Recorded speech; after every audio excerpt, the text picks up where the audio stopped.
142 once again with NASCAR Heat 2. And this episode of our season with Kyle Larson's number 42 Target Chevrolet, we're going to be completing race 30 of 36, which is going to be at Charlotte Motor Speedway for the Bank of America 500. This is going to be the first race of the round of 12. Yesterday we had a very depressing race at Dover because the car just did not want to turn, and I kept hitting the apron and trying out to bounce off drivers on the outside of me.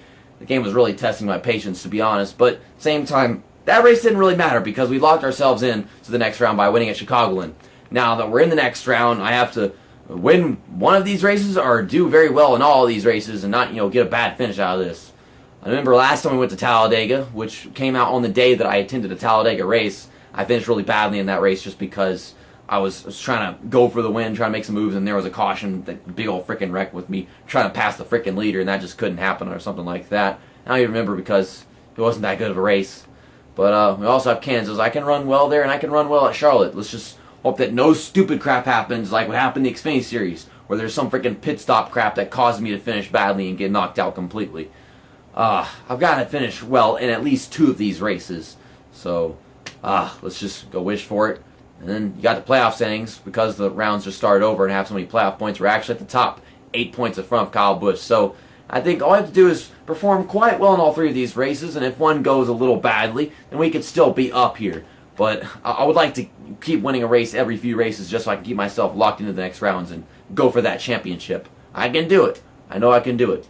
So racing the target car, because this is the day race, not the night race that we did last time we came here, and I think during that night race I used the Credit One bank paint scheme. So, let's get to Charlotte.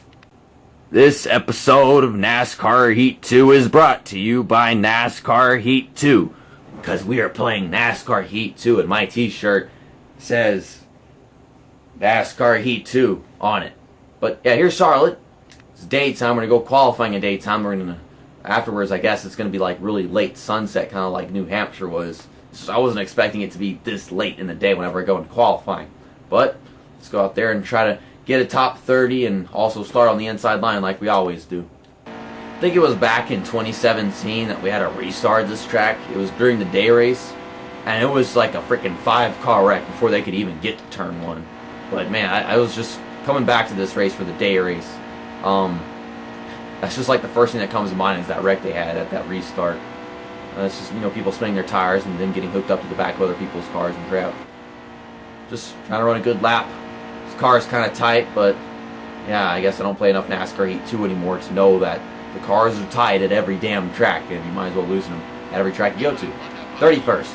It's not in the top 30, but it's on the inside line, and that is more important. I had to start on the inside at every freaking restart whenever we went to Dover, so that was really nice, to be honest.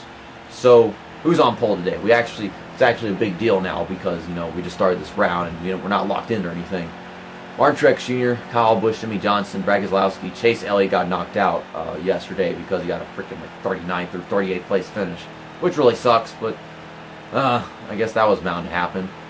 The race was kind of messy because we had people taking green flag pit stops and others getting trapped a lap down because of those pit stops. This car, it's kind of tight, so we'll go to custom race, garage, go down. Actually, I don't want to make a weight adjustment. I want to make some tire pressure adjustment for the left front. We'll turn this down to 27 psi. We'll turn this down to, I guess, like 30.5 psi. I'm trying to drop them, similar amounts. But that should be good enough for me. Save. Setup. Let's get out here and start the race. Okay, so it's really just a little later in the day. It's kind of confusing because in this game they have the qualifying at an earlier time than the actual race. But it's not like they're doing everything on the same day, so they could do everything at the same time of the day, just it's happening on different days, because for the most part, they never really do qualifying and the race on the same day. Or at least not for many events. Usually it's if there's like a rain delay or something like that. But got a big run down the back stretch. I have a bit of a bad entry for turn 3, but with this setup, the car should be quite willing to stay on the inside line. It's so different from Dover, because Dover is so challenging getting that damn car to steer whenever you come in from the bottom every single time. But whenever you go to this place, you just off the throttle a little bit and the car will stay down there just fine, no matter where you enter from. I don't know what the hell Benedetto's doing, but he's flipping out over here. He's making me lose my mind. I don't know what I'm looking at. I remember the last time we came to Charlotte, we had like the most biggest, hilarious wreck of all time. That was that night race. We had, I think, Austin Dillon. He went to like Pluto or something. He went so freaking high in the sky, he was doing backflips. And we got Denny Hamlin having car trouble down the front stretch, and I am trying not to hit him, but golly, there's cars everywhere, and I'm trying to pay attention to what's going on. But we're in 19th after starting in 31st, so we've made up 12 positions, I think that is. Something like that. And we're moving, and that's only 2.5 laps I've managed to make up all these positions right here. Up, getting a bit tight to turn 3 and 4 because I ain't slowing down enough. Denny Hamlin was having issues a while ago, and now he's right behind me. I don't know what's going on. I guess we got people making contact and slowing down and stuff, but not really actual car trouble just yet. I don't know even what caused the wreck last time we came here. It had to be someone stacking up the field and then us just crashing into them. But no, that was like the biggest wreck I've ever had in this game. I mean, in my content, that is, at least. I think I've had bigger wrecks offline and stuff. Or online, offline. I rarely race offline aside from my content. I spend a lot of time online whenever I ain't got anything to do. Well, I used to. These days, it's like every now and then I'll just spend an evening racing for an hour or two online. Maybe if someone in my subscription is like Double Eat It or Black Flags Matter, maybe Lombard Bros Game, I'll just go racing online with him. Find something to do. The sad part is, I probably got other things I could be doing while I'm racing online. It's like, I could be making album review notes for an album review. There's one that I haven't even done notes for, even though it came out on the 1st of freaking June. That's Owl City's album review. Let me guess, by the time this video came out, I have still not gotten that freaking album review out of my channel yet. That'd be so depressing. I've been needing to do it for so long, but golly, it takes a lot of freaking motivation to do album reviews because there's so much freaking notes. You gotta listen to music, and you gotta listen to it multiple times just to observe everything there is. And then you gotta spend 2.5 hours recording, making multiple takes, try to get the best one you can to, you know, just fly through the video and talk about everything that there is on that album for every song. I mean, granted, my album reviews are very high quality in my opinion with all the work that I put into them, but golly, it's a struggle to do them, especially whenever I'm not even that into the music that I'm talking about. I mean, with Owl City, I used to love Owl City, now that I think about it, but it's just, I don't even really love their music that much now. These AI are starting to really hold the freaking inside lane to the point where I've got to push them out of the way, as I did with Eric Jones right there. And these guys are just racing to race. They're racing just to be there. These are not playoff drivers, but I don't know. I mean, where they are, I mean, once you get knocked out of the playoffs, it's all fair game. Someone's on the outside wall. That's Chase Elliott. Started looking like him when I saw the back of his car. It was yellow, but yeah, Chase Elliott was having troubles at Dover, and then he had troubles right there. He ends the stage early. We get 10th place, so I get 1 stage point, but I think I could have made up like 2 or 3 more positions if that hadn't happened to Chase Elliott. All these people up in the top 10 are taking pit stops, but apparently nobody is back here. Estimated fuel, 7 laps. That's not even enough to make it to the end of the 2nd stage. So yeah, I'm pitting. I have a brain. Believe it or not, I have a brain. I'm going to take a pit stop. Yay me. Lost 24 positions. So, I guess that means some of these people in the back of the field were like, hey, I'm not going to pit. They're going to have to take some green flag pit stops, or somebody's probably going to jinx the fucking race and cause a caution. I guess they think a caution's going to happen. I hate to say it, but it's likely that we'll have a caution because of how stupid these guys are. They can't even take green flag pit stops without causing a freaking wreck. This game is evil. It's a freaking evil video game. It's like these AI know there's going to be a wreck because they know they can't even enter pit road because they're so stupid, but they're so stupid and smart at the same time and clever that they're going to be like, well, we're just going to stay out so that we can be up here and finish well by causing that wreck. I don't know. Hopefully we don't get involved in whatever these guys are planning right here. We've got 4 tires and full tank of fuel, so let's just pass cars and avoid whatever these freaking morons in front of us with their stupid pit strategy have planned. And I keep making a 3 wide because everything's so packed together right now. Oh, car's not turning, car is not turning. No, you don't, for a push. You ain't passing me. Okay, don't get stuck on the apron too long, JC. I keep making a 3 wide. This is not the kind of track where you want to make a 3 wide through the front stretch of all places. Same goes for Atlanta.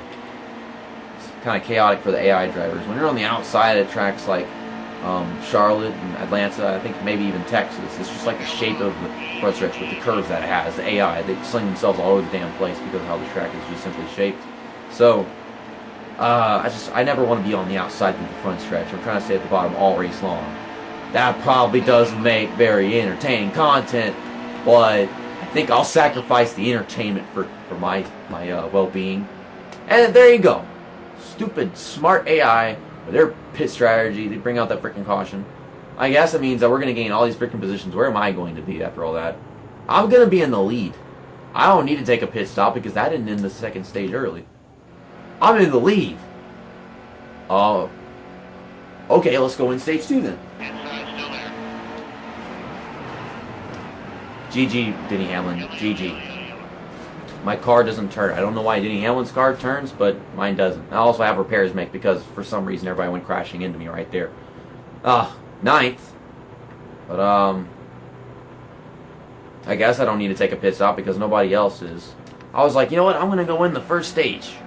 Or my car could be incapable of steering and let Denny Hamlin crash me into the outside wall. I was turning all the way the whole time. I was off the throttle and all that stuff, but nope, didn't even last a lap. I have aero damage, but this is a freaking dash to the finish, so it's probably for the best if I don't take my freaking pit stop until after this crap goes down. Let's just try to get some stage points, and then we'll take our pit stop with everybody else. And hopefully not lose too much freaking ground because of that, but I mean, I guess my car is still fast. As unbelievable as that sounds after what happened to it. Got to run on Matt Kenseth right here. Holding down the brakes a bit and, kind of tapping it. You can hear that much. I am trying to get a run on Matt Kenseth and get 8th place, but okay, we're going to keep 9th. Cool. Matt Kenseth swerves into me, almost wrecks me, but whatever. It was too good to be true. I honestly thought I was going to win the second stage, but no, the car didn't want to turn. What's this freaking NASCAR Heat 2? The cars never want to turn. Why are these guys not pitting? Laps remaining, 21 laps. Estimated fuel, 9 laps. I can't even race in this freaking car, so I'm just going to ignore their stupidity and be smart for myself for once. I have repairs to make, of course. We're in 39th. Yeah, Chase Elliott's got a DNF, so I'm pretty much in last place right now. I don't understand the pit strategy these guys have right here, but what is it? 14 laps estimated on fuel. And 18 laps to go. So I do have to take another pit stop before this race is over. Unless we keep getting cautions and I get to save laps on fuel. Another thing that I have to keep in mind is if these guys start taking green flag pit stops, which I doubt they can even do, I can just try to save 4 laps of fuel, even though I don't even know if that's possible. How long does it take to save 4 laps of fuel? I would love to be saving right now, but I have cars to pass, time to make up. I'm bound to get involved in a wreck. This race is really silly now because weird pit strategy and the wreck that I don't even know if, I guess I caused it because I was trying to block Denny Hamlin and get in front of him. My car didn't want to do it. And I guess I was having problems accepting that. So I'm just gonna go wherever the wind takes me. Letting off the throttle a little early for turn 3 because I know my car's been having problems sticking it on the inside. Maybe I could have avoided that entire massive wreck if I had just stayed off the throttle for a little longer going into turn 3. But I didn't. I'm a dum-dum. Well, we're making up positions rather quickly. Also, we have the freshest tires on the track. That's another thing to keep in mind, but at the same time, they're going to be taking pit stops. And I just want to come out in first place. And the thing is, they'll try taking their pit stops under the green flag. And if they fail, which is very likely, then, oh my god, stupid 83 car. Oh my god, stupid 83 car! Stop, please. What happens is, if they wind up bringing out a caution because of their own stupidity, then I'll just take a pit stop with them so I can make it to the end as well. Even though I've already taken a pit stop very recently. It's just I had to take that pit stop so I wouldn't have a freaking race car so damaged and worn tires and all that crap. It's playing out quite well because we're making up a lot of positions right now. I got my freaking stage points, whatever. I got 2 stage points, whoop-de-doo. I just want to finish well in this race. I don't know what is happening to Benedetto, but that is some very, very purple car trouble right there. See Ryan Newman hitting the outside wall. And there's a caution, so everybody's taking a pit stop now. I'm in 26th. They're going to be trying some stuff because we're getting close into this race. I might try, 2-tire pit stops and stuff. And, I've already got a lot more fuel than them, so there's not that much that I have to do. I just know that I need a little fuel. I know that I need a little tires. Get half a can of fuel, and in fact, we haven't been on these tires for that long. Well, this is a risky one. I gained 9 positions. We've got enough fuel to make it to the end. It's just our tires are a little worse than theirs. Maybe I should have made some adjustments on my car, be more willing to turn on than worn tires. First I was thinking, get 2 tires, but I wouldn't have gained 9 positions if I had done that, to be honest. Maybe I should have gained 2 tires. Put on 2 tires. I don't know. We're in 17th. That's good. We can work from here. The tires aren't that worn yet to begin with, so whenever they start coming worn, I should be in like the top 5, maybe even the lead, but they'll start getting so freaking worn that I'll start heading towards the outside wall. Plus, it's only 11 laps and 10 in a bit. So, I think we'll be fine. Of course, anytime I think we'll be fine, we're not fine. So, I don't know how to feel about this race. This race is a mess. If that was me in this situation, Kyle Busch would have been freaking wrecked, but, Jimmy Johnson just bumped into him and nothing happened. I need to stay on the inside. You've already seen how freaking hectic it is whenever I'm on the outside. It happened with us with Denny Hamlin, even though that was my fault for trying to block him. And then we had the freaking 83 car. He just kept trying to put me in the outside wall and not give me room. As I was expecting, we're making up ground on these worn tires. But, it's going to be hard to keep these positions in a while, I suppose. Maybe I can win this race and lock myself into the round of 8. As unbelievable as that is, I think, if these tires don't get too intolerable, we can do that. I'm just pushing Clint Boyer right now because I want to be on the inside going into turn 3. I wanted to be on the inside, but I had to go to the outside so I could dive in the corner, but he was going so freaking slow that I got stuck on the outside of him. Ay. Clint Boyer, get out the fucking way. What is Danica Patrick doing in 6th place? I don't know why it took me so long to ask that question, but okay. Okay, just keep it on the inside car. Top 5 is really broken up from everybody. I'm going to pass Danica Patrick a bit, and I'll try gaining on those guys in front of us. Laps are counting down. That's kind of a good thing. The faster the race goes by, the closer we are to getting to the end of it. Because if these tires do get really freaking worn towards the end, it'll be nice because there'll only be a few laps to go, and I can do my best to manage my position. I'm just struggling to pass Danica Patrick right now. This is so stupid. I'm Kyle Larson. I shouldn't be dealing with this crap. Danica Patrick, you're on the inside line. I can't pass you unless I'm on the inside line. You're driving slowly. This is horrible. She's sitting in the middle lane, so she's like forcing the issue. Like she's making it impossible for me to pass her. I'm going on the outside. I don't want to go on the outside. I have nowhere to go. Fuck you, Danica Patrick. You are a piece of trash. Gotta run the front stretch. Come on, get underneath her. There we go. Okay, the freaking tire's a little worn, so I gotta be careful going into the corner like that. Now, let's just catch those guys if we can. White flag waves. 1 lap to go. I've been trying to catch Martin Truex Jr.'s been hanging off the back of the freaking top 5 like an almond dingleberry, but it ain't been happening because of worn tires. Just hold me back. So we've been stuck in 6th place, but 6th place, that'll definitely do it for Charlotte for us. We've got 2 races left in round 12. I would be satisfied with a performance like this in the other 2 races, but there's just more I could have done. Maybe if I had taken 2 tires, maybe if I had taken 4 tires or something like that, we'd have been much more competent and able to win this race. That's very, very possible now that I think about it, but I swear I would have lost either a few positions or actually lost all the positions into the tail of the field. So I will take 6th place. Denny Hamlin wins this race after getting, I guess, one of the stage wins. Casey Kane also won a stage in there. He finishes like 4th or something. And you saw us with our 6th place finish. Chase Elliott, DNF, 36 laps down. His performance in the playoffs has been so bad, but he's not, in the playoffs anymore because he got knocked out. But I don't know what the hell's going on with Chase Elliott's season right now. This is just awful. Then you've got the post-race information. Well, they got to show us the standings right now first. Yeah, Denny Hamlin locks himself in, so we're in 2nd place. But we still have more points than everybody else. So if we do win one of the next races, we'll lock ourselves in. We'll still have quite a few points. And also some of the points that we got in this episode were, stage points. We got 3 of those. I mean, it's not a lot, but anything counts, right? Dale Earnhardt Jr. is below the cut line. What the hell happened to him? Brad Keselowski, Kurt Busch, a bunch of good drivers down there. I mean, Dale Earnhardt Jr. is not a good driver. He's not supposed to be one, but he's been performing well in this season, surprisingly. Denny Hamlin dominated this race as well. So we started 31st, made it into 6th place. This video was so happy in comparison to Dover, and you can't blame me because that car just didn't want to do anything in that freaking video. And of course, Chase Elliott started in 5th place, and he got worked brake because he fell all the way to freaking 40th.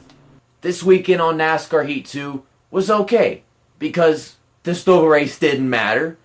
It's not fair whenever I gotta go to a race and I have to be sitting there depressed for 30 minutes straight. And then we go to Charlotte and that race actually counts. We got ourselves a finish right outside the top 5. And I am still the highest up in points in the playoffs. So, yeah, all in all, I gotta say, this freaking weekend was okay. It's just Dover was pushing my buttons. So next weekend we got Talladega and then Kansas. Last time we went to Talladega, I really think I choked that one away quite a bit. I don't know if it was my fault or not. I don't even remember what happened. I know that video came out on the day that I went to the Talladega race, in reality, the 2018 Geico 500. And then you got the Kansas race, Hollywood Casino 400 at Kansas Speedway. I think we'll do okay there, just like we do at Charlotte. You know, at best a top 5 finish, and I'll try to finish in the top 10. It's just Talladega that I'm worried about at the same time because things didn't go well for us last time. We're bound to try making some moves and get a freaking win there and then wind up losing everything. So maybe I should not try that hard to win that race. Just stay on the inside line. Don't try blocking lanes. If someone gets to the outside of you, then accept the fact the game is stupid and they get runs there. I don't know. You already saw the playoff standings, of course. Eric Jones is just barely making it into the round of 12, and now he's struggling to stay in the round of 12 until he can get to the round of 8 or whatever. But it's weird because you see Brad Keselowski and Kurt Busch, some of the better drivers that made it into the playoffs along and below the cut line with Dale Earnhardt Jr., who's been doing very well this season. It's like he does really well in some races, then some races things just go all wrong for him. He finishes badly. I think the same goes for Chase Elliott, so I guess it's like Hendrick is sucking in 2017 instead of 2018. So freaking confusing. But see you next time. That's that, and episode over.